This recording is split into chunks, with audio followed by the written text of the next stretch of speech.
These are the stories of people from Maine who have formed working partnerships with people from the state of Rio Grande do Norte, Brazil. It all began back in the 1960s with President Kennedy. To our sister republics south of our border, we offer a special pledge to convert our good words into good deeds, in a new alliance for progress, to assist free men and free governments in casting off the chains of poverty.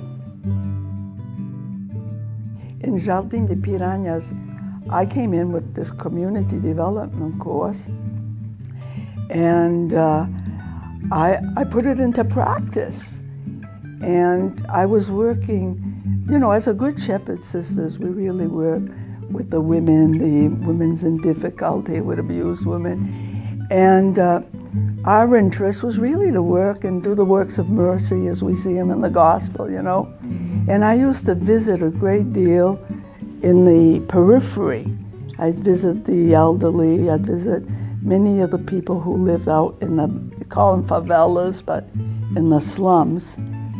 But what was the most interesting is I'd have to go see the mayor to get the dump truck to go and get the bricks out in the sitios.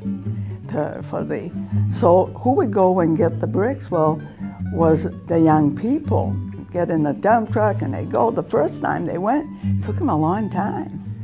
And so Chico, when we came back, he says, the next time, sister, you have to come.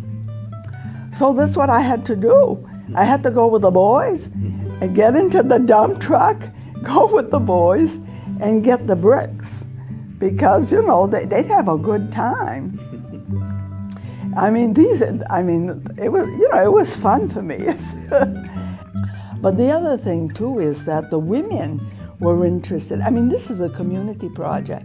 So there was this man there who had a big, he had a big truck to put because he'd transport cattle from one place to another.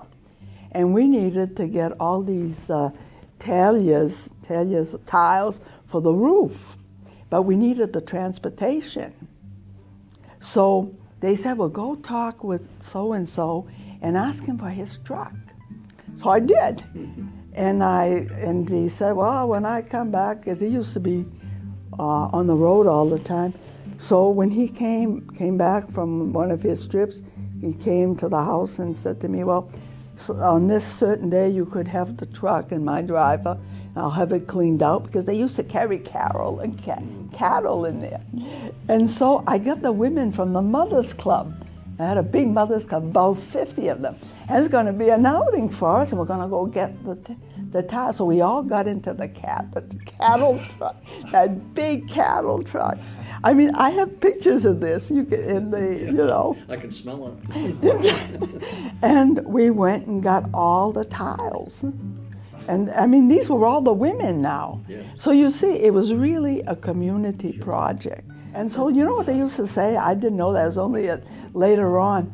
They used to say, chegando o vento, chegando o vento. That means the wind is coming, the wind is blowing. Because, I go around all the time. They were taking courses, they were kids. But do you know, out of those guys that took these bricklaying courses and electricity and painting and plumbing, some afterwards continued and got jobs.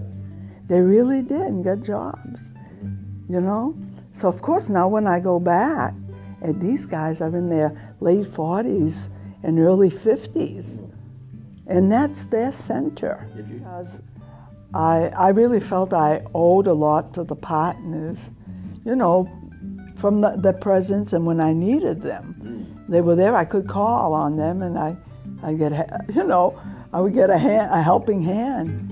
And so I always felt very, very grateful to the partners. The Brazilians are very friendly, they're very hospitable, they're very lovable. I loved it. They used to say, Sister Priscille's American, but she's got a Brazilian heart. Yeah. Beautiful. They've said that often. Sister Priscille is American, but she has a Brazilian heart. And it's true.